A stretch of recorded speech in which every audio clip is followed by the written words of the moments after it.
சொல்லுகிறார், இயற்கையாகவே முஸ்லிம்கள் மண்ணையும் மார்க்கத்தையும் நேசிக்கக்கூடியவர்கள்.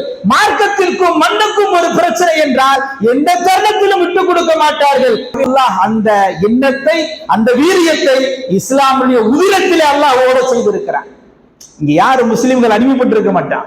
கலிமா லா இலாஹ இல்லல்லாஹ் முஹம்மதுர் ரசூலுல்லாஹ் கலிமா உள்ளே செல்லுகிற வரை எந்த ஒரு பெரிய மாற்றத்தையும் உள்ள தராது. கலிமா உள்ளே புகுந்து விட்டால் அல்லாஹ்வை தவிர எவனுக்கும் அடிமை இல்லை என்ற அற்புதமான அந்த ஈமானிய சிந்தனை உணர்வு ஒரு காலம் அந்நியனுக்கு நான் அடிமைப்பட்டு இருக்க மாட்டேன் என்ற இயற்கையான ரத்தத்துல ஓடக்கூடியது.